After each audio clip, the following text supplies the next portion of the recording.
గాఢాంధకారం. ఆకాశం నిండా మేఘాలు కమ్ముకున్నాయి. ఊరు చివర శిథిలావస్థలో ఉన్న ఓ పురాతన శివాలయం. ఆ రాత్రి మహాశివరాత్రి. అప్పుడే ఆ ఆలయ ప్రాంగణంలోకి అడుగుపెట్టాడు వీరన్న. వృత్తిరీత్యా దొంగ. గత 2 రోజులుగా తిండి లేక కడుపు మాడిపోతుంది.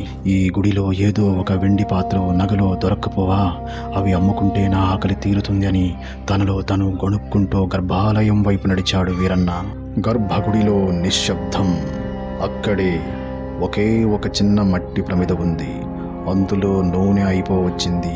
ఒత్తి మాడిపోయి దీపం ఆరిపోయే స్థితికి చేరుకుంది. వెంటనే తన పాత చిరుగుల అంగి నుంచి ఒక పీలిక కోసి దాన్ని ఒత్తిలా చుట్టి ఒక నూనె ప్రమిదలో వేసి వెలిగించాడు. ఒక్కసారిగా గర్భగుడి వెలుగుతో నిండిపోయింది. ఆ వెలుగు నేరుగా శివలింగంపై పడి పరమశివుడు వెలిగిపోతున్నట్లు కనిపించాడు. ఆ వస్తువుల కోసం వెతుకుతూ ఉన్నాడు. ఓవైపు ఆకలి, మరోవైపు నిద్ర. అడుగులు తడబడుతున్నాయి. ఆహారం కోసం వెతుకుతున్నాడు.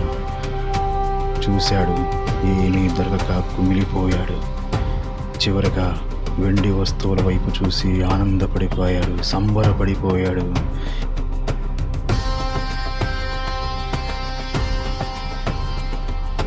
వర్షం ఉగ్రరూపం దాల్చింది.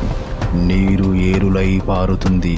పాతబడిన గుడి పైకప్పు నుండి వర్షం నీరు శివలింగం మీద ధారగా పడుతుంది. శివలింగం పాడవకూడదనో ఏదో ఉద్దేశంతో తనకు తాను తెలియకుండానే తన చేతులతో ఆ నీటిని తుడుస్తూ శివలింగాన్ని ఆలింగనం చేసుకున్నాడు. ఆ సమయంలో వాడు చేసిన స్పర్శ అభిషేకంతో సమానమైంది.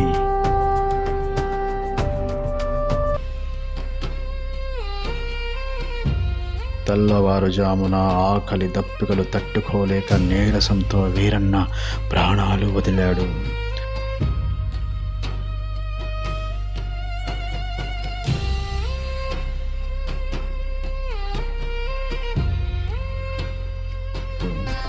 అప్పుడే యమధర్మరాజు భటులు భయంకరమైన భీకర శబ్దములతో అక్కడి చేరుకుని పాశం విసిరారు.